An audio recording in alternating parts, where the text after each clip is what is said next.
깊이 있는 시선으로 오늘을 바라보는 뉴스 퍼레이드 문을 열겠습니다. 오늘의 주요 뉴스 보시겠습니다. 2017년 탄핵 정국 당시 계엄령 문건의 핵심 인물인 조현천 전 기무사령관이 미국으로 도피한 지 5년 4개월 만에 조금 전 귀국해 검찰에 체포됐습니다. 조 전 기무사령관은 박근혜 전 대통령 퇴진을 촉구하는 촛불 집회를 진압하기 위해서 기무사 요원들에게 계엄 문건을 작성하게 했다는 의혹을 받고 있습니다. 민주당 이재명 대표의 최측근 정진상 전 대표실 정무조정실장의 첫 재판이 오늘 열립니다. 정 전 실장은 각종 개발사업 편의의 대가로 유동규 전 본부장으로부터 2억 4천만 원을 받았고 대장동 일당들에게 특혜를 제공하는 대가로 428억 원을 약속받은 혐의 등을 받고 있습니다. 유리겐 클린스만 감독이 이끄는 대한민국 축구대표팀이 우루과이와의 평가전에서 1대2로 패배하면서 3월 A매치 일정을 마무리했습니다. 앞서 콜롬비아와 2대2로 비겨서 1무 1패를 기록한 우리 대표팀은 과감하고 빠른 축구를 보여줘 내용면에서 가능성을 확인한 2연전이었다는 평가입니다. 일본이 초등 교과서에 독도는 일본 고유 영토라고 표현해 파장이 일고 있습니다. 정치권은 한 목소리로 유감을 표했고 외교부는 주한 일본 대사 대리를 불러 강력히 항의했습니다. 저희는 잠시 뒤 돌아오겠습니다.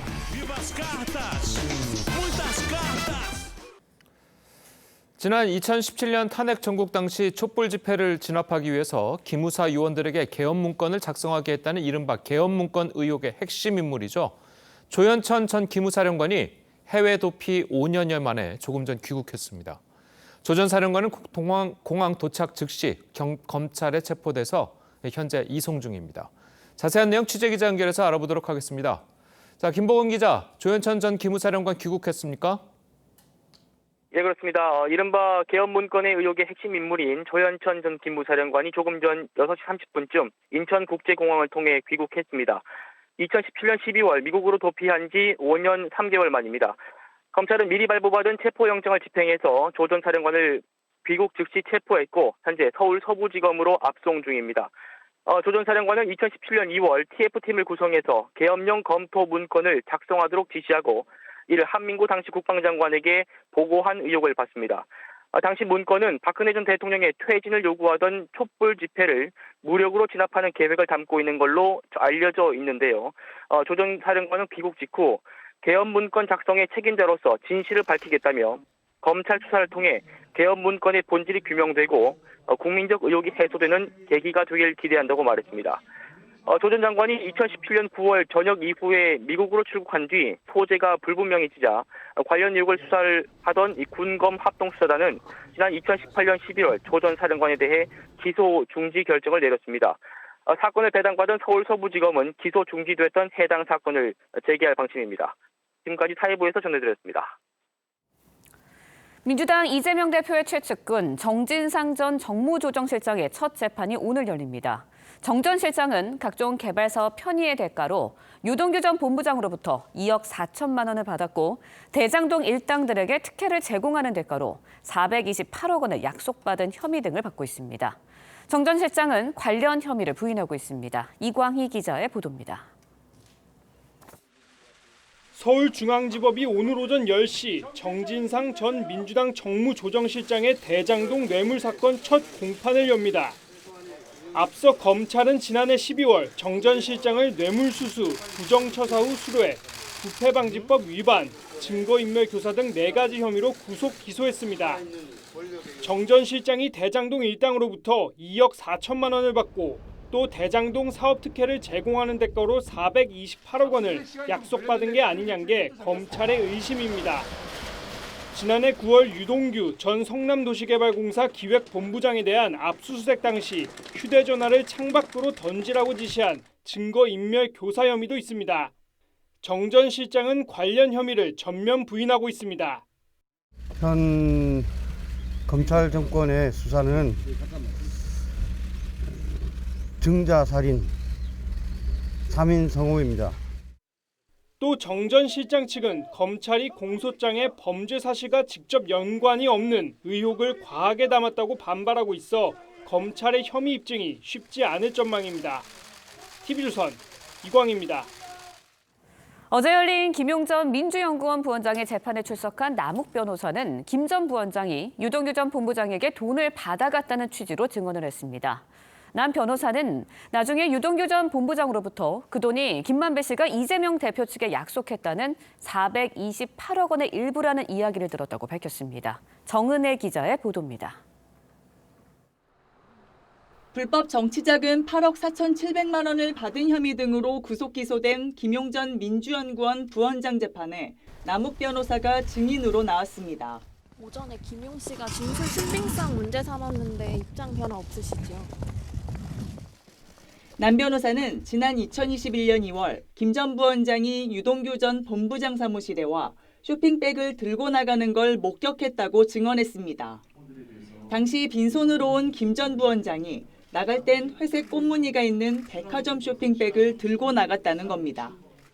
쇼핑백의 내용물에 대해 남 변호사는 2021년 1월 김만배 씨가 유 전 본부장에게 줬다는 현금 1억 원 중 일부라는 걸 이후에 알게 됐다고 했습니다. 또 나중에 유 전 본부장으로부터 그 돈이 428억 원의 일부라는 말을 들었다고도 증언했습니다. 하지만 김 전 부원장은 수많은 검찰 조사에서도 한 번도 안 나왔던 얘기라며 남 변호사의 증언에 강력히 반박했습니다. TV조선 정은혜입니다. 예, 전해드린 대로 이 조현천 전 기무사령관이 공항으로 입국해서 검찰에 조금 전 체포돼서 현재 압송 중입니다. 관련 내용 이제 계속해서 이야기를 전해드리겠는데요. 예. 정진상 전 실장 뇌물 혐의 재판도 오늘 열릴 예정이라고 합니다. 네, 최진영 변호사, 조대진 변호사와 함께 자세히 짚어보도록 하겠습니다. 네. 안녕하세요. 안녕하십니까. 자, 이 조현천 사령관 전 사령관이죠. 미국에 도피한 지 한 5년 전에 이제 도피를 했었는데 갑자기 귀국을 한 이유는 어디 있다고 좀 보십니까? 세월이 굉장히 많이 지난 것이고 예. 이미 관련돼서 혐의를 받았던 그 당시 혐의가 핵심이 뭐냐면은 예. 내란 예비 음모 혐의였던 네. 것이죠. 결국 그 2017년 2월 3월에 이제 그 박근혜 전 대통령에 대한 탄핵이 예정이 돼 있었고 그랬을 경우에 그 기무사 입장에서는 그와 같은 혼란이 있을 때를 대비해서 만든 네. 문건이 과연 내란 예비 음모와 관련된 것인가 아니면은 정당한 기무사의 업무인가 이것을 두고 지금 문제가 됐었는 것 같은데 네. 결국 이 부분과 관련해 가지고 그 이미 이제 그 부분에 대한 이미 관련된 사람들에 대해서는 그 사법적 평가가 사실상 상당 부분 지났던 것이고 결국 미국에 있는 가족들과 그 같이 있다가 이번에 한국에 들어오게 됐었는데 예. 어쨌든 수사에 적극 협조하지 않고 해외로 도피했기 때문에 결국 체포영장이 그때 발부됐었거든요. 그러면 한국에 들어오면서 신병을 바로 확보하는 것은 당연한 것인데 과연 그렇다고 하면은 이 그 내란 예비 음모와 관련해 가지고 좀 계속 수사를 받은 다음에 기소일지 여부 이 부분에 대해서는 아마 그 변호인을 통해서 직접 나가서 소명하겠다라는 나름대로의 어떤 그런 의사결정을 하고 왔는 것이기 때문에 네. 검찰이나 이 경찰의 수사 결과를 좀 더 지켜봐야 하는 상황이 아닌가 생각을 합니다. 예. 네, 조현천 전 사령관 네. 이제 검찰로 압송 중입니다. 어떤 부분을 중점적으로 조사를 받게 되는 건가요? 앞서서 변호사님께서도 말씀 주셨지만 해당 문건을 지금 작성 지시한 걸로 혐의를 받고 있는데요. 예. 지금까지는 당사자가 외국에 나가 있었기 때문에 이거를 확인할 방법이 없었습니다. 근데 지금은 지난해 9월에 그 당사자 조현천 기무사령관의 그 변호인을 통해서 들어온다고 얘기를 했었거든요. 그만큼 관련된 부분들을 진술을 하겠다라고 지금 예정을 하고 있고요. 이 상황에 대해서 작성 경위라든지 이런 부분들을 본인한테 유리하게끔 지금 진술을 할 걸로 지금 예상이 되고는 있는데 관련된 당사자들의 관련된 다른 진술들을 이미 파악을 한 것으로 보이고요. 여기에 비추어서 본인이 불리하지 않도록 여기에 관련된 진술을 할 것으로 지금 예상이 됩니다. 예. 네. 자, 이 내란 예비 음모라면은 이게 상당히 중죄 아니겠습니까? 상당히 중죄인데 예전에도 뭐 내란 음모나 뭐 이런 것 관련해 가지고 법정 최고형이 내린 적도 있었고 만약에 이 혐의가 인정이 된다면 뭐 형벌은 어느 정도까지 인정이 되겠습니까? 말씀드린 것처럼 내란 음모 같은 경우에는 결국 내란죄는 국가에 대한 살인 행위 이렇게 평가를 할 수 있어서 실질적으로 사람을 살해한 살인죄와 법정형이 거의 비슷하도록 돼 있습니다. 그만큼 형 자체가 상당히 법정형이 높은데요. 그럼에도 불구하고 이미 이제 이런 내란 그 관련되는 네. 그 혐의와 관련해 가지고는 사실상 지난번에 정부 내에 있었던 합동수사단에서 기소하지를 못했던 것으로 제가 알고 있습니다. 결국 지금 오히려 지금 전 사령관 같은 경우에는 나는 정상적인 업무를 했고 오히려 그 당시 2급 비밀 문건을 공개적으로 공개했던 사람들, 지난 정부의 사람들이 공무상 비밀 누설죄가 아니냐라고 지금 국민의힘 쪽에서는 고소를 했는 그런 상태입니다. 그렇기 때문에 이 문건이 작성된 경위와 함께 그 내용을 다시 한번 판단을 해서 정말 그것이 기무사에서 아니면 그 박근혜 전 정부에서 내란 예비 음모를 하려고 한 것인지 아니면은 그것을 빌미로 삼아서 박근혜 정부에 대한 어떤 정치적 공세를 하려고 하면서 공무상 비밀을 누설한 것인지 그 사실을 검찰에서는 명백하게 밝혀줘야 될 필요성이 저는 있다고 봅니다. 지금 검찰이 그렇다면 말씀하신 것처럼 수사하는 게 내란 예비 음모 의혹죄를 불러서 조사하는 겁니까? 아니면은 전 정부가 공무상 누설을 수사를 하는 겁니까? 결국은 그 부분에 대해서는 종합적인 조사를 할 수밖에 없는데요. 일단 체포영장이 발부됐고 체포영장에 발부된 죄명 자체가 내란 음모다 보니까 내란 음모에 대해서는 조사를 할 겁니다. 그렇지만 이미 내란 음모와 관련해서는 실질적인 다른 관련되는 사람들에 대한 조사는 다 끝난 것으로 알고 있습니다.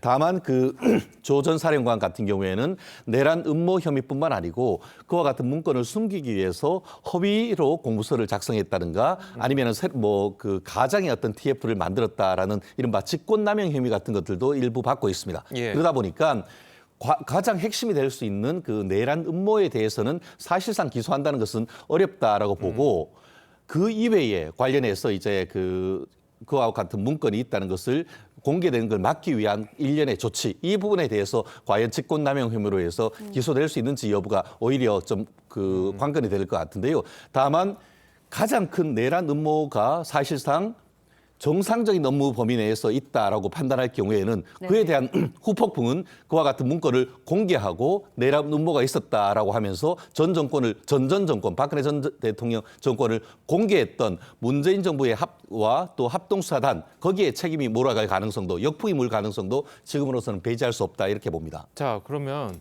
지금 이렇게 변호사님 말씀대로 이 내란 예비 음모가 이제 나중에 이제 기소할 가능성이 많지 않다고 한다면 그것을 이 정 전 사령관 같은 경우에는 그거를 미리 알고 그것을 알고 이제 마음에 5년 동안 5년 동안 이제 도피해 있다가 갑자기 마음을 바꿔서 들어온 것은 이런 내용들을 좀 미리 알았던 거 아니겠습니까? 어떻습니까? 그러니까 어쨌든 계속 주시하고 있었을 것으로 보입니다. 언젠가는 들어와야 될 것으로 지금 판단을 했었을 텐데 계속 도피할 수는 없었으니까요. 근데 이제 변호인과 계속 상의를 했었을 거고 어떻게 재판이 이루어지고 어떻게 결과가 나올 것인지에 대해서 예상을 했었기 때문에 지금 제일 유리한 본인에게 유리한 시점을 선택한 것으로 보이고요. 지금 만약에 들어와서 조사를 받고 협조를 한다면 어느 정도 본인에게 가장 유리한 결과를 만들어낼 수 있다. 이런 판단 하에 지금 들어온 것으로 판단이 됩니다. 알겠습니다. 자, 자세한 내용은 계속해서 이제 수사 상황이 들어오는 데는 이제 전해드리도록 하고요. 다음 이야기 좀 해보도록 하겠습니다. 자, 오늘부터 시작되는 정진상 전 실장의 재판.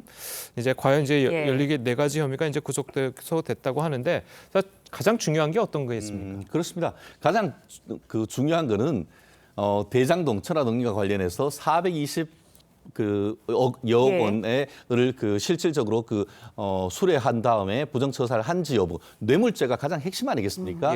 물론 그 이외에 이제 유동규 씨를 통해 가지고 한 2억 원대의 뇌물을 받은 것도 문제가 되는 것이고 또 실질적으로 이제 대장동 사건이 있기 전에 위례에서 또 개발하는 과정에서 위례 관련되는 세력들에게 210억 원 정도의 어떤 돈을 몰아줬다는 취지에서 그와 관련해서도 지금 여러 가지 지금 혐의를 받고 있습니다만 결국 가장 큰 관건은 위례에서 대장동 세력이 성공을 하니까 그와 같은 계획안을 가지고 와서 대장동에서 이어서 더 크게 해먹자 이런 과정에서 사실상 본인이 업무의 편의를 봐주고 뒷돈을 받았는데 그 뒷돈이 400억이 넘는다. 이 혐의를 지금 밝히는 것이 이번 수사에서 재판에서 가장 큰 핵심적인 쟁점이 아닐까 생각을 합니다. 말씀하신 것처럼 428억.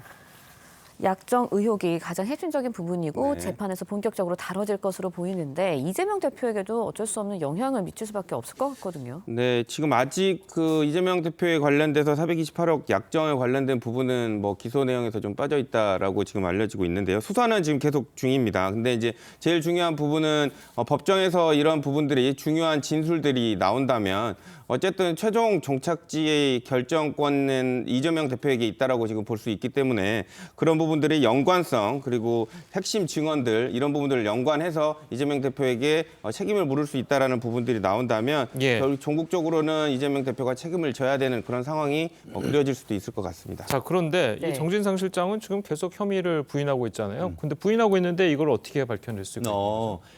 부인하는 것은 헌법상에 지금 있는 자기 보좌의 거부권, 진술 거부권은 헌법상의 예. 권리입니다. 예. 그렇기 때문에 헌법상의 권리를 행사하는 것은 너무나 당연한 것이고요. 예. 다만 그렇게 부인하지만 객관적인 증거에 의해서 유죄로 공소 사실이 인정될 경우 그로 인한 양형상 불이익은 실무상 불가피하다라고 보이는 것 같은데요. 말씀드린 것처럼 정진상 전 실장 같은 경우에는 검찰 단계에서는 진술 거부권을 행사했죠. 예. 그런데 법원에 와서는 진술 거부권 행사할 수는 없죠. 네. 그렇지만 그게 아니다라고 얘기를 하고 있습니다만 예. 검찰에서의 어떤 나온 압수수색과 관련되는 여러 가지 네. 증거 그리고 관련되는 대장동 세력과 당시 서로 뭐 도용 결의를 했다라고 하는 유동규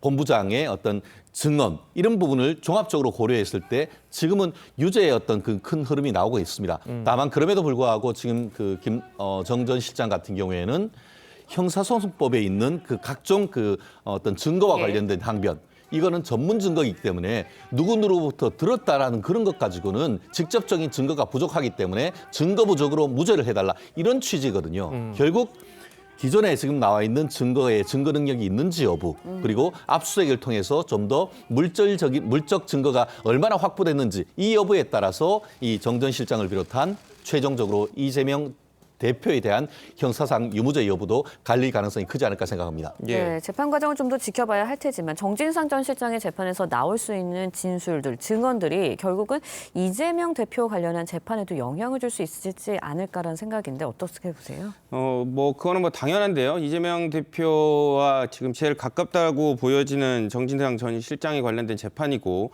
지금 재판에 관련된 핵심이 아까도 말씀드렸다시피 모든 최종적 판단에 이재명 대표가 있느냐에 관련된 부분이기 때문에 지금 관련된 당사자들이 재판에 나와서 정진상 실장에 관련돼서 이재명 대표와의 연관성을 진술할 가능성이 높거든요. 그리고 그 진술을 함에 있어서 얼마만큼 연관성을 구체적으로 진술하느냐에 따라서 실질적으로 이재명 대표에 관련된 수사나 재판에 새로운 이런 동기라든지 단서를 제공할 수가 있습니다. 그래서 예. 그런 부분들이 만약에 단서가 제공이 된다면 수사에 관련된 부분에 있어서도 속도를 내게 하는 그런 영향을 미칠 수도 있을 것 같습니다. 알겠습니다. 네.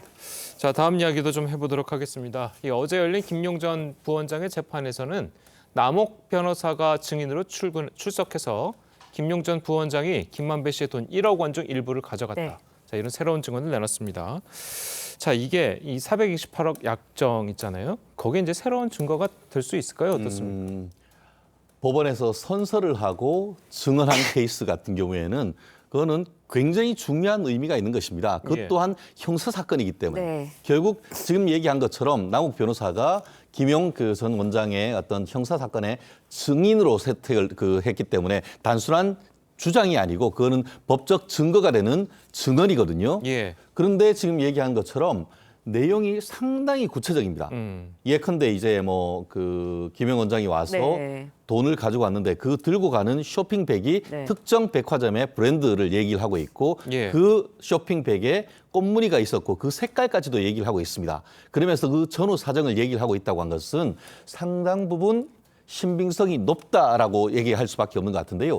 말씀하신 것처럼 이 돈은 본인이 김용 원장한테 이제 경선 자금으로 준 돈과는 완전히 별개의 자금으로서 김만배가 준 돈의 일부다라고 얘기를 하고 있습니다. 그러다 보니까 지금 얘기하고 있는 천화동인 1호의 세후 428억 중에 일부인 것으로 알고 있다라고 지금 얘기를 했고 그 네. 또한 유동규 씨도 직접 돈을 주면서 나중에 남욱에게 그와 같은 얘기를 했다는 것이 서로 일치되는 증언을 하고 있다라고 하는데 그것을 서로 일치되는 증언을 어떤 뭐 서로가 짬짬이 했다고 네. 볼 이유가 없다면은 그 자체로서 유력한 김용 전 부원장의 유죄 증거가 될 가능성이 매우 높다. 저는 그렇게 평가를 합니다. 예. 네, 앞으로 펼쳐질 재판에서 어떤 또 핵심적인 증언들이 나올지 지켜봐야 할 것 같고요. 다음 이야기도 해보도록 하겠습니다. 이재명 대표 위증 의혹 일기 해보도록 하겠습니다. 네. 이재명 대표 위증 교사 의혹에 연루된 A 씨의 구속영장이 일단은 기각이 됐습니다. 네. 그렇다 보니까 검찰이 이것과 관련해서 조사를 하는데 상당한 타격을 입었다라는 네. 관측도 있거든요. 어떻게 보시나요? 뭐 일단 영장은 기각이 됐는데 영장이 기각된 이유를 좀 봐야 됩니다. 법원에서 판단을 하면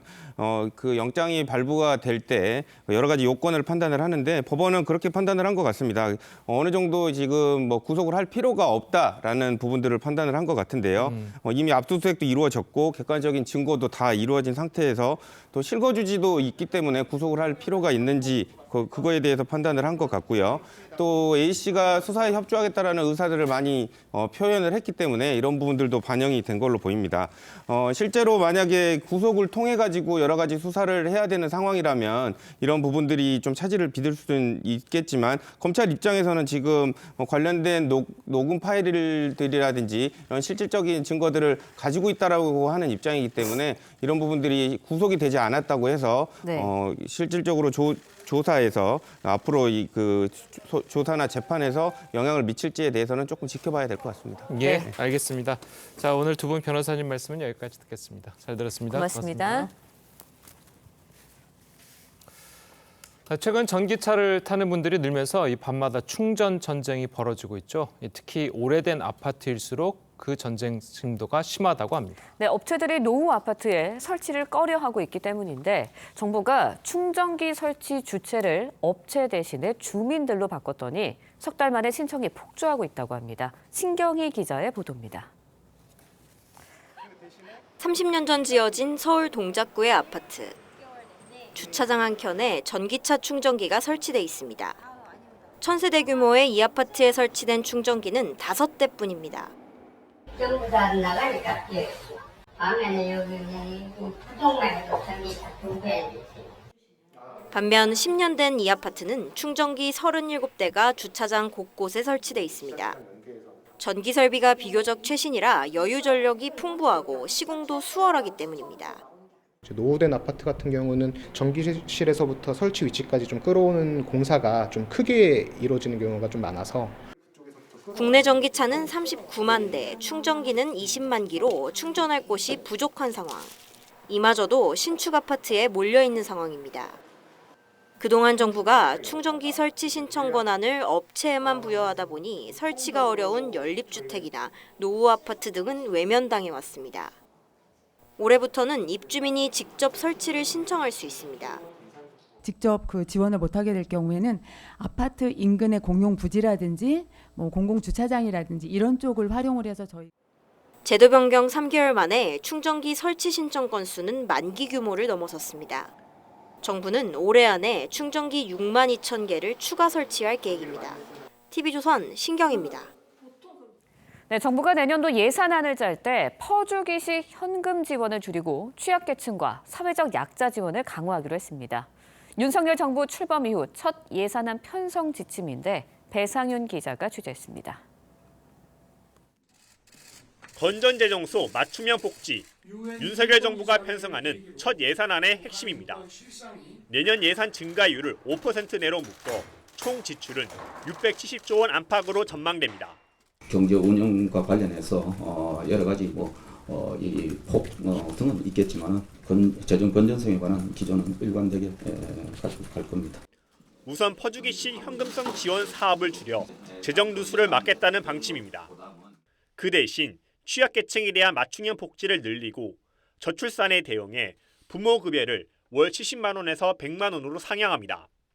또 청년 일자리와 치안과 국방, 행정과 같은 국가 기본 기능에는 지원을 강화하고 원전과 방산 등의 수출을 비롯해 우주 바이오 등 신성장 전략에도 예산을 대거 투입합니다. 재정도 어렵고 물가도 높기 때문에 건전 재정은 어쩔 수 없는 선택이라는 게 전문가들 분석입니다. 통화량 증가는 미국과의 금리 격차가 확대되면서 미화 유출 우려가 있으니까 쉽지 않고요. 지금 재정이 위험 수위를 넘어서고 있거든요. 하지만 내년 4월 총선을 앞두고 연말 추경이 거론되는 등 재정의 향방은 불투명하다는 분석입니다. TV조선 배상윤입니다. 일본이 내년부터 초등 교과서에 일제 강점기에 벌어진 징병이라는 표현 대신 지원이라고 쓰기로 했습니다. 또 독도는 일본 고유 영토라고 표현해 파장이 일고 있는데요. 정치권은 한 목소리로 유감을 표했고 외교부는 주한 일본 대사 대리를 불러 강력하게 항의했습니다. 이유진 기자의 보도입니다. 일본 문부과학성이 승인한 교과서는 내년 초등학교 3학년부터 6학년까지 사용할 149종입니다. 주요 출판사 사회 교과서엔 조선인 등을 강제로 징집했다는 의미를 담은 징병이라는 표현이 삭제됐습니다. 참여라는 말로 바뀌거나 지원이란 단어가 추가됐습니다. 강제성을 희석하고 도리어 자발적이었다는 의미를 담아 일본 정부 책임을 벗어나려는 취지입니다. 독도에 대한 왜곡은 더 확대됩니다. 고유 영토라는 일본의 부당한 주장이 모든 교과서에 실립니다. 한국이 점령하고 있다던 문구는 70년 정도 전부터 한국이 불법으로 점령하고 있다로 바뀌었습니다. 야당은 강제동원 제3자 배상안을 강행해 일본에 면죄부를 준 정부 탓이 크다고 비판했습니다. 윤 대통령이 대한민국 국민을 저버린 채 일본에 일방적으로 면죄부를 준 결과입니다. 우리 정부는 일본이 역사를 왜곡하고 영토와 주권을 침해한 교과서를 즉각 시정해야 한다고 강조했습니다. 특히 주한 일본 대사가 자국에 잠시 귀국한 상황이어서 대사 대리를 맡고 있는 총괄공사를 불러들여 강하게 항의했습니다. 또 한일 양국 간 건설적이고 미래지향적인 관계를 구축하기 위해서는 미래 세대 교육에 있어서 책임 있는 행동을 보여줄 것을 촉구했습니다. TV조선 이유진입니다. 요즘 같은 고물가 시대에 1,000원으로 살 수 있는 것 많지가 않죠. 대표적인 길거리 간식 붕어빵도 1,000원보다 비싸기 일쑤고요. 편의점에 가도 흰 우유가 1,100원, 삼각김밥이 1,500원인 시대입니다. 주머니 사정이 팍팍한 서민들과 청년들, 그야말로 생존을 위해 고군분투하고 있는데요. 그래서일까요? 서민들의 부담을 파격적으로 덜어주는 초저가 1,000원 상품들이 잇따라 나오고 있습니다. 먼저 1,000원 국수가 화제가 되고 있습니다. 광주 광역시 서구의 한 전통시장에서 팔고 있는데 원래는 한 그릇에 3,000원이지만 이 시장에서 장을 본 사람들은 단돈 1,000원에 우리밀 송국수를 맛볼 수 있다고 합니다. 1,000원 택시도 인기입니다. 경북 영천시에서는 지난 2019년부터 접근성이 떨어지는 지역의 주민이 읍면동 소재지까지 1,000원만 내면 갈 수 있는 1,000원 행복택시를 운영 중입니다. 특히 임산부의 경우 출산 후 1년 동안 주거지와 관계없이 이 택시를 이용할 수 있다고 하는데요. 지자체들끼리 경쟁이라도 펼치는 건지 강원 양구군 등에선 심지어 100원 버스도 등장해 눈길을 끌고 있습니다. 요즘 1,000원 상품 중 가장 화제가 되고 있는 건 바로 대학생들을 위한 1,000원의 학식입니다. 정부는 전국 41개 대학에 1,000원의 아침밥 사업을 지원하고 있는데요. 대학가에서 폭발적인 인기를 누리고 있다고 합니다. 1,000원 학식을 먹으려고 아침부터 길게 줄을 선 학생들의 사진이 인터넷에서는 쉽게 눈에 띄는데 국민의힘이 이 1,000원의 학식에 남다른 관심을 쏟기 시작했습니다.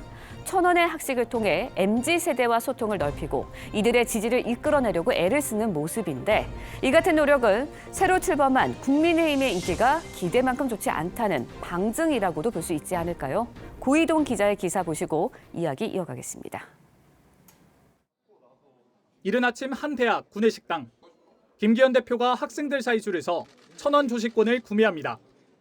정부가 1,000원, 대학이 2,000원의 비용을 보조해 4,000원짜리 식사를 학생들이 1,000원에 먹을 수 있는 아침밥 사업입니다. 감사합니다. 잘 먹겠습니다. 직접 배식을 받은 지도부는 학생들의 지원 확대 요청에 방안을 찾아보겠다고 화답했습니다. 점심 가능하면 저녁까지도 좀 정부나 학교에서 관심을 가져주시면 한참 이게 성장하는 시기인데 학교 부담을 좀 줄여들려면 아무래도 점심시간이 좀 늘어나야 되니까 그래야 참여한 학생 학교도 늘어나고 있고. 국민의힘 관계자는 농림부와 지원대학을 41개에서 61개로 확대하는 방안을 협의 중이라고 밝혔습니다. 지난해 농림부 지원대학은 28곳, 올해 41곳으로 늘리기로 했는데 예산을 더 확보한다는 겁니다. 정부 지원금을 늘려 식단의 질을 높이는 방안도 협의 중입니다. 김기현 지도부는 지난주 MZ노조와 치맥회동에 이어 2030 세대 공약 민생행보에 속도를 내고 있습니다. 기존 정책위원회와는 별도로 청년 정책위를 신설해 청년들이 직접 청년들을 위한 정책 수립 과정에도 참여하도록 하기로 했습니다. TV조선 고이동입니다. 이 국민의힘이 김기현 대표 체제 출범 이후로 지지율 하락세를 보이고 있죠. 자, 그래서 지도부는 특히 청년층 구애 총력을 기울이고 있습니다. 두 분과 함께 정치권 소식을 자세하게 짚어보도록 하겠습니다. 윤기찬 전 국민의힘 법률위원회 부위원장 그리고 김효은 전 민주당 선대위 대변인 나오셨습니다. 안녕하세요.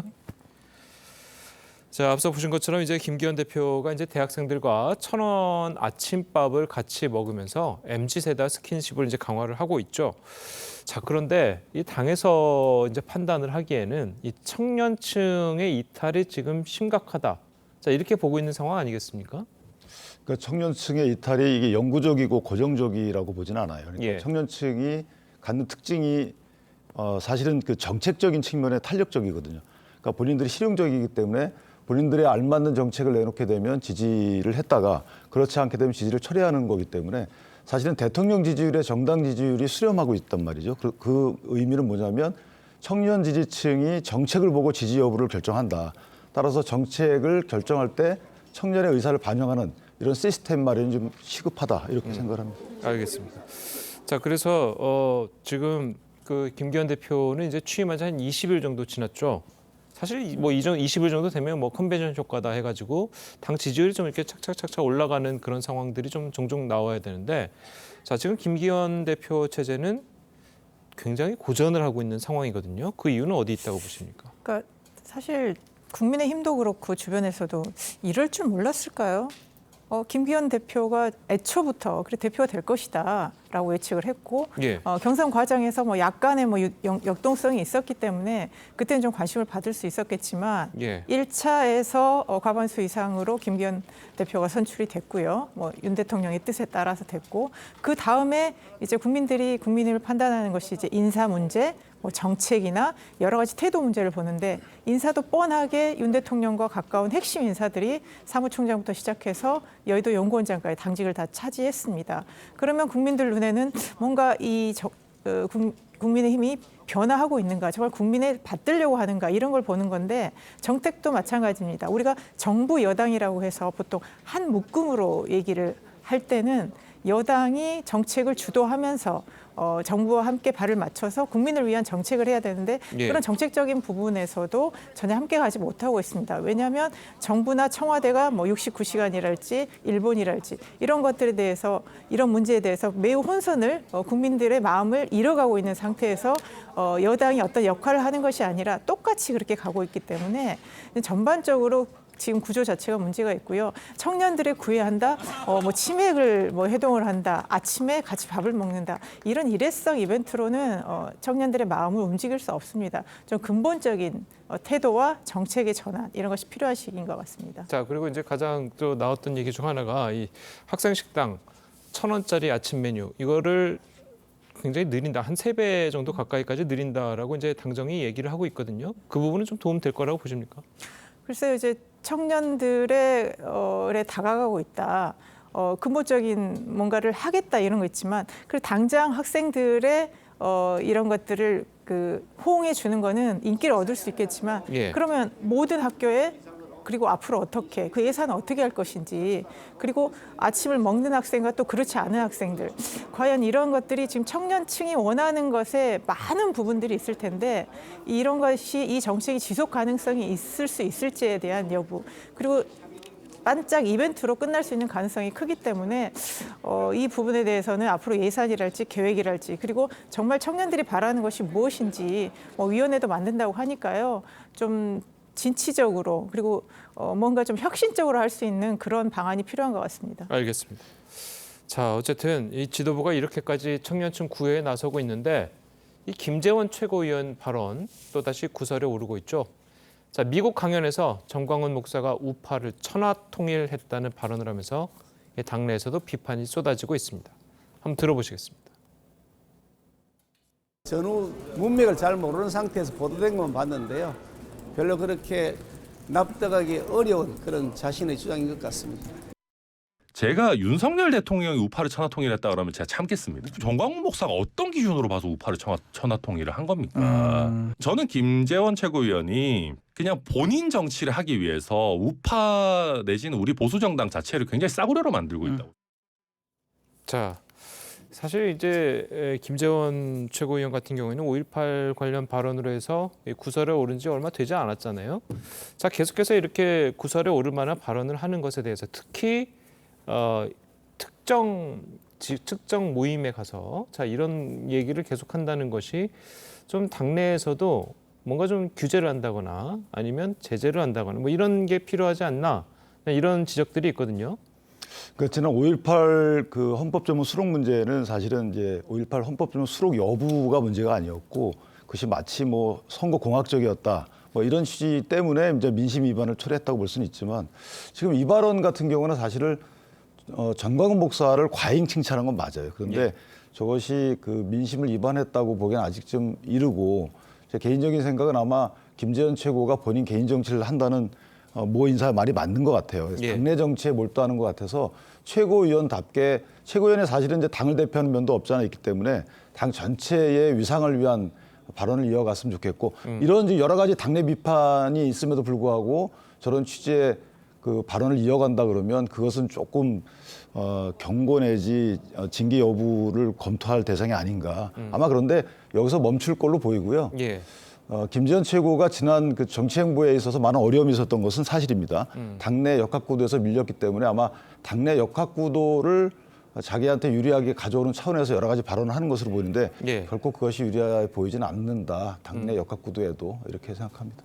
지금 당내 역학구도를 말씀하셨는데 일각에서는 뭐 내년 총선 때문에 그러는 것 아니냐 또 이런 지적도 있거든요. 어떻게 보십니까? 네, 지금 김재원 최고위원이 이번에 수석 최고위원으로 당선이 됐습니다. 그러면 정부 여당의 수석 최고위원의 역할이 굉장히 무거운데 개인 정치를 한다? 정치라는 것이 국민을 위하는 것이지 개인의 앞으로의 어떤 목적을 성취하는 것이 정치가 아니거든요. 분명 안에서 당내에서 그런 역학관계나 본인이 내년에 이런 게 있겠죠. 재작년에 대구시장 나가려고 했다가 홍준표 후보한테 밀리기도 했었고요. 그렇다고 하더라도 본인이 그러면 자기 개인적인 이익을 위해서 당을 이렇게 활용한다? 이거는 정말 말도 안 되는 얘기고요. 그리고 최고위원 되고 나서 6번 회의 중에 뭐 3번 정도밖에 참석을 안 했고 지금 뭐 해외 돌아다니면서 정광훈 목사 얘기를 하고 있는 겁니다. 지금 국민의힘이 지금 뭐 김기현 대표 체제 이후에 전혀 존재감이 없는 상태에서 수석 최고위원인 사람은 밖에 돌아다니면서 이런 얘기를 한다. 그런데 지금 국민의힘은 이거에 대해서 속수무책인 그런 상황이고요.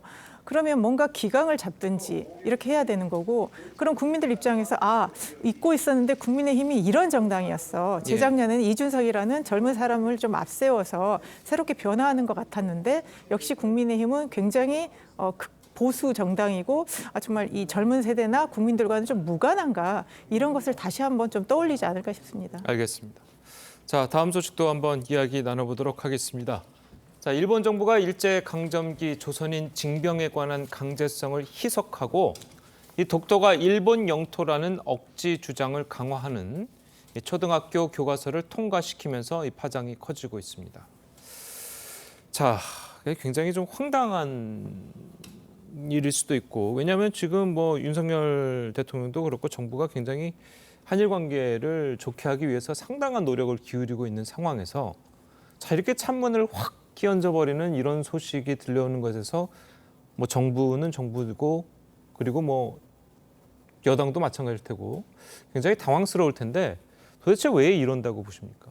그 일본은 지금 수십 년간 계속 지속되어 온 방향이거든요. 다만 이번에 이제 초등학교 학생이기 때문에 그 초등학교 학생들의 역사 인식이 후퇴하게 되면 사실 한일 관계의 정서적 개선이 힘들어지는 건 분명합니다. 그래서 이 부분은 일본 정부도 노력해야 되는 것인데 이것이 아마 4년마다 그 발표되는 지도 요령이라는 게 있습니다. 그래서 가기에서 우리나라로 치면 국무회의에서 정하해 주는 거거든요. 이렇게 기술해라. 이것이 2021년도에 그런 기술 요령이 지침이 내려졌고 그에 따라서 개정이 되는 것인데 어쨌든 이런 일본의 과거 역사 인식이 후퇴에도 불구하고 우리의 외교 방향은 바뀌면 안 된다. 왜냐하면 외교와 그 역사 인식과는 별도로 가야 되는 것이기 때문에 그래서 문재인 정부 시절에도 사실은 많은 항의를 했지만 이것과 관련해서 외교 방향성이 바뀐 적은 없어요. 그래서 이 부분이 정부도 항의할 건 항의하고 국민께도 외교 방향은 그대로 유지가 돼야 된다. 한일 관계 개선이라는 게 사실은 두 나라만의 문제는 아니거든요. 그러니까 새로운 국제 질서 정립 과정에서의 양국의 역할, 또 미국과의 관계도 있기 때문에 사실 이런 부분은 야당도 협조를 해줘야 되는 부분이에요. 일본을 규탄하는 건 규탄하는 것이고 마치 한일 정상회담의 잘못된 결과다, 결과의 결과다 이런 취지의 주장은 사실은 국민들로 하여금 한일 관계 개선이라는 국제 그 정치 흐름에 맞는 이런 것에 반기를 드는 또는 정서적으로 좀 대치되는 국면을 초래할 수 있어서 야당 협조도 무엇보다 중요하다 이렇게 판단합니다. 알겠습니다. 자, 그런데 이 독도 문제 관련해서는 뭐 항상 일본이 그렇게 주장을 해왔으니까 뭐 새롭지는 않잖아요. 자, 그런데 이제 한 가지 중요한 점은 그동안 이제 징병이라고 이제 표현을 해왔던 것을 지원이라는 표현으로 이제 바꿨다는 거예요. 지금 한일 징병 문제 관련해 가지고도 이제 나라가 시끄럽고 윤석열 대통령이 굉장히 비판을 받았었는데 이렇게 일본이 교과서까지 고쳐가면서 이 문제를 희석시키려 하는 행동은 뭔가 잘못된 거 아닌가요?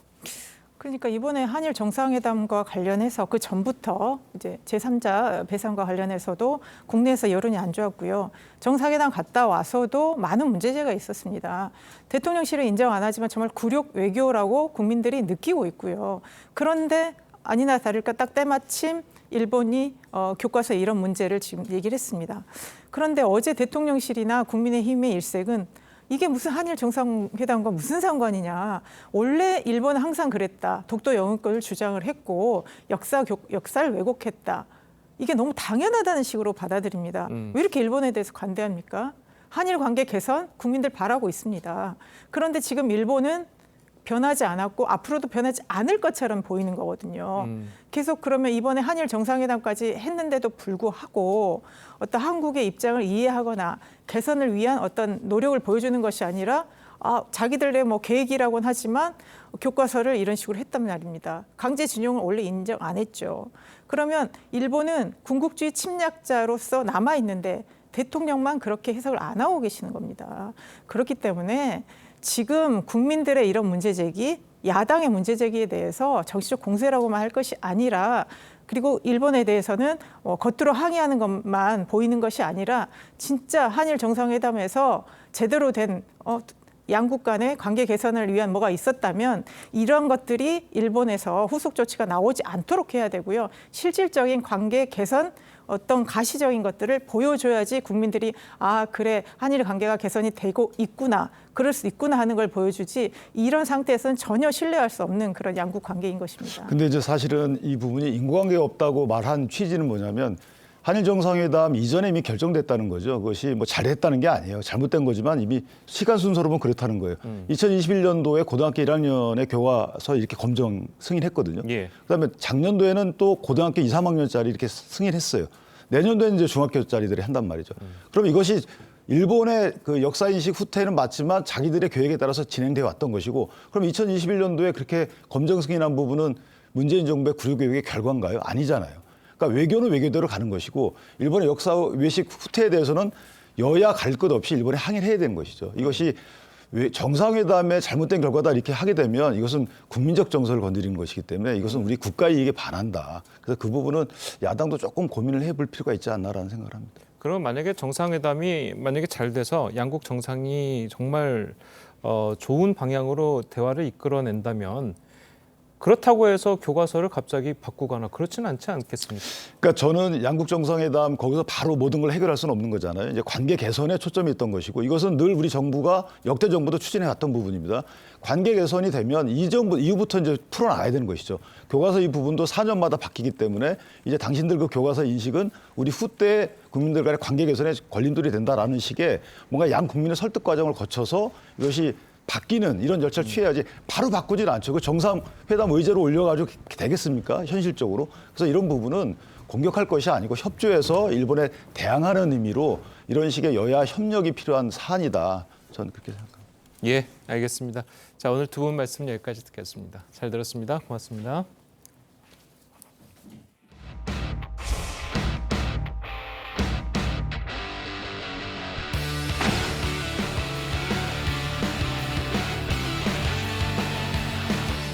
I hope, as a former striker myself, maybe they can learn a little bit then as well from me in specific areas.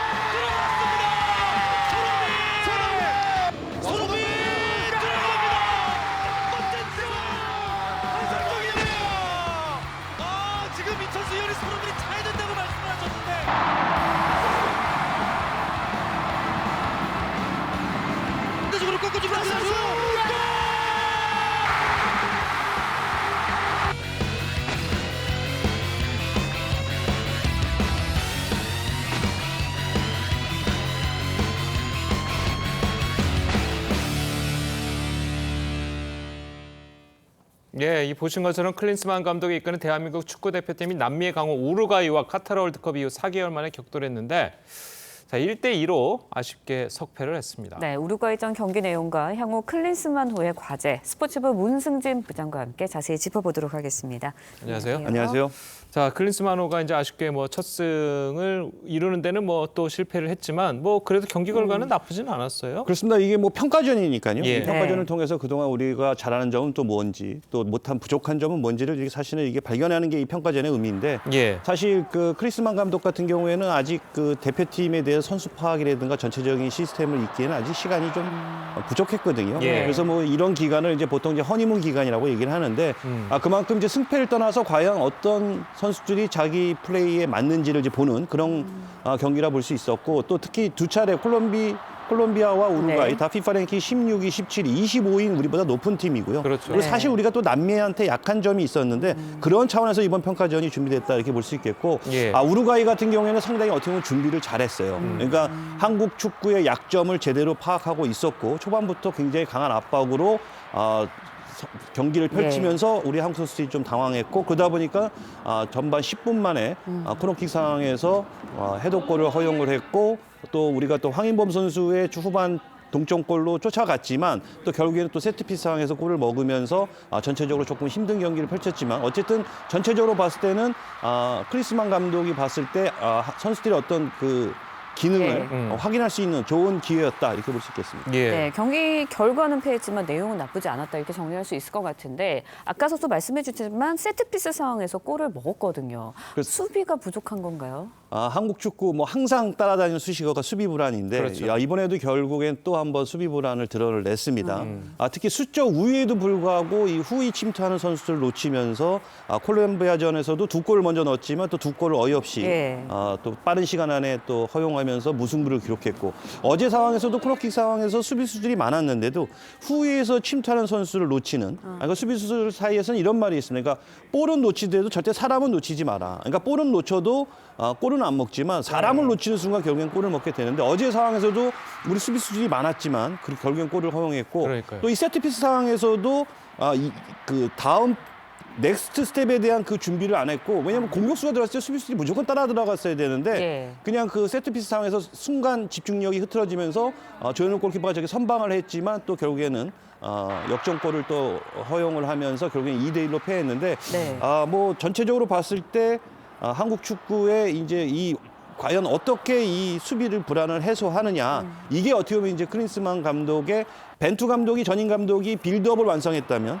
이제는 클린스만 감독은 공격과 또 수비와 좀 부족한 부분, 디테일, 섬세한 부분을 완성하는 것이 결국엔 클린스만 감독의 숙제라고 볼 수 있겠습니다. 예. 자, 그리고 어저께 황인범 선수가 이제 후반전에 동점골을 만들었고, 그 이후로 이제 우리가 뭐 김영권, 오형규 뭐 이렇게 넣었는데, 김영권 선수의 골키퍼 파울이 나왔고, 오형규 선수는 뭐 옵사이드가 나왔는데, 제가 봤을 때는 뭐 그동안 이제 일본 심판이 계속해서 뭐 되게 널널하게 좀 봤었잖아요. 그러다 갑자기 그렇게 세게 보는 이유는 어디 있습니까? 그게 이제 결국에는 이게 VAR이라는 비디오 판독 시스템이 도입이 되면서 이제 일부에서는 결국에는 이제 축구가 더 정확해졌다라는 평도 있지만, 한편으로는 약간의 어떤 이런 운영의 면, 평가전에 더군다나 홈인데 예전 같았으면 예. 그냥 뭐 이 경기 결과가 중요하지 않은데 그냥 홈 어드밴티지라는 차원에서 그러니까요. 좀 허용하실 수 있었는데 어쨌든 김영권 선수가 그 후반 27분에 네. 그 골키퍼와의 공중볼 다툼에서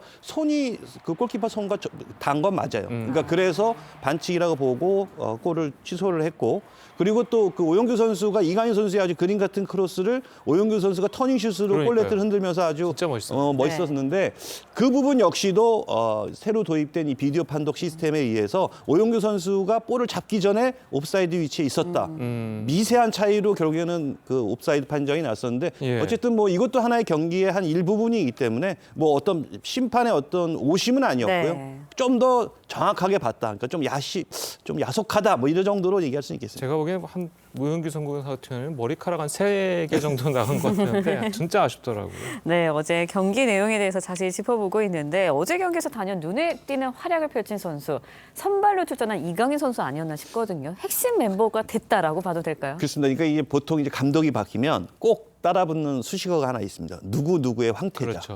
그러니까 벤투 감독 때 황의조, 뭐 황인범, 그다음에 공격형 미드필더 정우영 네. 이런 선수들이 뭐 벤투 감독의 황태자다 이런 얘기가 있었는데 클리스만 감독의 황태자는 이강인이다라고 얘기할 수 있을 정도로 어제 아주 맹활약을 펼쳤습니다. 그동안 사실 이강인 선수는 이 조커로 주로 활동을 했었는데 예. 어제 선발 출전해서 풀타임을 소화를 했었는데 클리스만 감독이 과연 어떻게 또 평가를 했는지 한번 직접 들어보시죠. 예. And Kang In, I think he's a very, very special talent. And they only could stop him with fouls, and never saw the yellow card for it. But because it's a friendly game, he didn't want to give too many yellow cards. 뭐 말씀한 것처럼 파울 없이는 저 선수의 어떤 그걸 끊을 수 없을 정도로 그러니까요. 굉장히 좋은 모습을 보였다고 했는데 실제 어제 경기에서도 굉장히 뭐 탁월한 개인기, 또 반박자 빠른 패스, 또 넓은 시야, 어쨌든 뭐 굉장히 맹활약하면서 한국팀 공격에 활기를 불어넣는데요. 이강인 선수가 이제 2001년생입니다. 그러니까 어떻게 보면 앞으로 향후 10년의 한국 축구는 이강인 선수의 발끝에 그렇겠죠. 달렸다 이렇게 볼 수도 예. 있기 때문에 이강인 선수 중심으로 이제 팀이 점점 녹아 들어간다면 이강인 선수 특히 그 왼발이라는 어떤 또 특유의 그 강력한 예. 무기가 있기 때문에 손흥민과 이강인 두 선수가 앞으로 공격을 이끌 것으로 보여집니다. 그러니까 이강인 선수 같은 경우는 그동안 이제 좀 몸싸움을 안 하려고 한다는 비판을 좀 받았었는데 어제랑 이제 우루과이전 네. 그 콜롬비아전을 봤을 때는 그런 얘기는 이제 쏙 들어가게 생겼더라고요. 그렇습니다. 그러니까 일단 뭐 이강인 선수의 단점, 그동안 벤투 감독이 봤을 때 분명히 잠재력은 있지만 이 경기력을 어쨌든 지배하고 또 수비의 어떤 가담에 붙었을 때 이강인 선수가 좀 부족하다. 그러다 보니까 후반에 어떤 조커로 투입을 해서 뭔가 변화를 꾀하는 그런 카드를 썼었는데 어제 경기를 보면서 이강인 선수가 또 이 소속팀에서도 지금 맹활약을 하고 있으면서 이제 자신감도 많이 붙었고 또 어떤 이런 정신력이라든가 이런 또 체력적인 부분도 많이 올라오고 있기 때문에 앞으로 클린스만 감독 그 체제하에서는 좋은 모습을 계속 보여줄 수 있을 것이다 이렇게 예상이 됩니다. 예. 네, 앞서 이제 두 번의 평가전에서 한국팀 공격적인 면에서는 좋은 평가를 받았지만 결국은 수비에서 허점을 좀 드러낸 것 같은데 이 숙제 어떻게 해결할 수 있을까요? 그렇습니다. 이 벤투 감독도 가장 그 월드컵을 앞두고 마지막 퍼즐을 고심했던 것이 바로 이 좌우 풀백, 윙백, 풀백 수비수들이었는데 사실 그만큼 우리가 이 선수층이 두텁지는 못해요. 특히 좌우 공격 수비수 같은 경우에는 또 공격에도 적극 가담해야 되고 그래서 벤투 감독이 3백도 써보고 4백도 써봤는데 결국에 4백이라는 것은 양쪽에서 오버래핑을 하면서 공수를 적극 가담하는 그런 시스템인데 그랬을 경우에 공격에는 어쨌든 활기를 불어넣었지만 반대로 역습 상황에서는 이제 허점을 드러냈거든요. 그래서 아마 이 클린스만 감독도 이제 새로운 선수, 이제 어느 정도 이제 수비수들의 나이도 있고 이제 세대 교체를 준비를 해야 되기 때문에 이 수비수 찾는데 아마 좀 이제 중점을 둬야 되지 않을까. 그래서 이제 뭐 해외에서 뛰는 선수들은 어느 정도 실력이 검증됐지만 이제 국내에서도 충분히 잘하는 선수들이 많거든요. 그리고 또 부상이라는 변수를 대비해서 플랜 B, 플랜 C를 준비를 해야 되기 때문에 이제 새로운 이번에 이제 이기재라는 선수를 이제 발굴했지만 이 선수의 또 장단점이 있는 만큼 이 선수가 또 부족한 거를 채워줄 수 있는 그런 수비수들을 적극 발굴을 좀 해야 될 것으로 보여지고 있고 네. 특히 이게 수비수의 문제가 아니라 결국에는 이 미드필드에서부터 사실은 어떻게 보면 놓치는 경우가 많거든요. 그렇죠. 그래서 이제 어떤 선수들 간의 유기적인 수비수들 간의 유기적인 플레이 여기에 또 효과적인 수비 그러니까 맨투맨 수비를 할 때 맨투맨 수비를 해야 되지만 지역 방어를 할 땐 지역 방어를 해야 되는데 그냥 단순히 사람만 쫓아다니다 보면 결국에는 이렇게 뒤에서 침투하는 선수를 놓치는 경우가 많거든요. 그러니까 이런 거는 김민재 선수가 얘기했듯이 많은 대화가 좀 필요하다. 그리고 선수들이 좀 손발을 맞출 수 있는 시간이 더 필요하기 때문에 이런 것들이 이제 앞으로 조금 계속 시간이 지나간다면 충분히 이제 이거는 반드시 이거는 해결해야 할 숙제다 이렇게 볼 수 있겠습니다. 방금 이제 김민재 선수 네. 이야기를 했으니까 말인데 김민재 선수가 이제 경기 전에 공식 기자회견에서는 자기가 몸이 허용하는 한 끝까지 국가대표팀을 위해서 헌신했으면 좋겠다라는 네. 이제 인터뷰를 했잖아요. 네. 그런데 어제 경기가 끝난 이후로는 국가대표 이제는 좀 쉬고 자기 소속팀에 네. 좀 집중하고 싶다 이런 식으로 이야기를 했어요. 갑자기 하루 만에 뭐가 달라진 겁니까? 약간 좀 멘탈적으로 좀 그 충격을 받았던 것 같아요. 그러니까 예.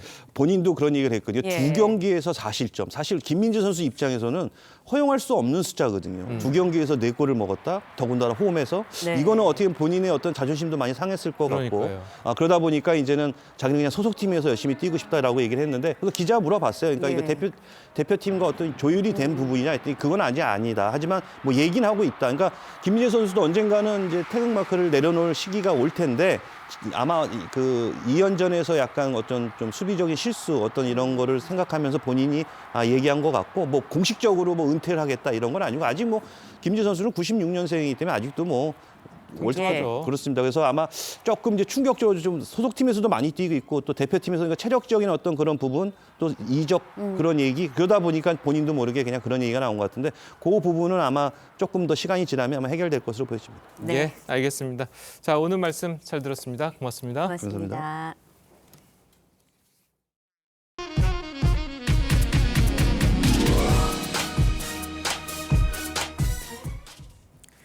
멕시코 국경 도시의 이민자 수용센터 기숙사에서 불이 나 39명이 숨졌습니다. 추방에 항의하던 이주민이 불을 지른 것으로 조사됐습니다. 김자민 기자의 보도입니다. 이주민들이 건물 밖으로 도망쳐 나옵니다. 아이르라는 여성은 남편이 나타나기를 애타게 기다립니다. 미국 텍사스주와 인접한 멕시코 도시 시우다드 후아레스의 이민자 수용소에서 불이 났습니다. Por todos lados empezaron a salir todos corriendo y a los únicos que dejaron allá adentro encerrados fueron a los hombres. Los sacaron de allí a todos y los hombres son los que se quedaron allá adentro. Nunca le abrieron la puerta. 수용소에는 중남미 출신 이주민 68명이 머물고 있었는데 이들 가운데 일부가 추방에 항의하며 매트리스에 불을 지른 것으로 조사됐습니다. 이번 화재로 39명이 숨지고 29명이 다쳤습니다. 과테말라 이민당국은 사망자 가운데 28명이 자국민이라고 밝혔습니다. Pero no, nadie me dice nada de ella, no sé qué va a pasar, uno pregunta ya y lo que hacen es darte una mala contesta. 불이 난 이민 수용소에선 이달 초 무단으로 국경을 넘으려는 이주민 수백 명과 미국 이민당국의 충돌이 벌어지기도 했습니다. 멕시코에서 미국으로 이민을 시도하는 사람은 매달 20만 명으로 3년 전에 비해 2배나 급증한 상태입니다. TV조선 김자민입니다. 네, 렌즈에 담긴 그 순간 그 의미를 짚어보는 시간이죠. 사진 기자가 선택한 아침의 한 장입니다. 오늘은 조선일보 사진부 오종찬 기자와 함께합니다. 안녕하세요. 오늘 아침에 볼 사진 어떤 건가요? 네, 부산에 도착한 항공모함을 산에 오른 시민들이 구경하고 있는 장면입니다. 한미연합훈련에 참가한 미국의 핵추진 항공모함 니미츠호가 어제 부산에 입항했습니다. 렌즈에 포착된 모습들 함께 보시죠. 한미연합연습 자유의 방패에 참가한 니미츠호가 부산 작전기지에 입항했습니다. 이 항공모함은 갑판 길이만 333m, 높이는 23층 아파트 규모로 6천여 명의 승조원을 태우고 다닙니다. 전투기 슈퍼호넷과 공중 조기 경보기 등 군용기를 최대 90대까지 탑재할 수 있어서 떠다니는 군사기지로 불립니다. 강력한 전자파로 적의 방공 레이더를 무력화하는 그라울러 기술까지 탑재하고 있는데요. 언제 어디서든 1분 만에 전투기 12대를 출격시킬 수 있어서 북한이 두려워하는 미국의 전략 자산이기도 합니다. 네, 북한의 미사일 도발이 계속되고 있는데 미국 항공모함의 입항, 상징적인 의미가 있는 것 같습니다. 북한에 도착한 미국 장병들의 특별한 일정도 예정돼 있다고요. 그렇습니다. 한미동맹 70주년을 기념해서 양국 간의 우호를 다지는 활동을 준비하고 있다고 합니다. 미 항모 강습단 장병들은 부산 작전기지에 머무는 동안 사회복지시설에서 봉사활동을 하고 부산 유엔기념공원에서 참배를 할 예정입니다. 그리고 공동경비구역 JSA 방문도 계획하고 있는데요. 최전선에 가서 한국전 전몰 장병들을 추모하고 한반도 안보 상황을 현장에서 직접 확인할 예정이라고 합니다. 네, 오늘은 포항에서 대규모 한미연합 상륙훈련이 진행된다고 하는데요. 계속되는 한미연합훈련에 북한이 또 어떻게 반응할지 지켜봐야 할 것 같습니다. 지금까지 아침의 한장이었습니다. 봄 기운이 짙어지고 있습니다. 오늘은 어제보다도 따뜻하겠는데요. 현재 서울 기온 6.5도로 어제 같은 시각보다 2도가량 높게 출발하고 있고요. 낮에는 20도까지 올라서 가벼운 옷차림도 무리가 없겠습니다. 그 밖의 지역도 대전 22도, 광주 23도, 대구 21도까지 올라서 따뜻하겠습니다. 다만 바깥 활동하시기에는 먼지가 말썽입니다.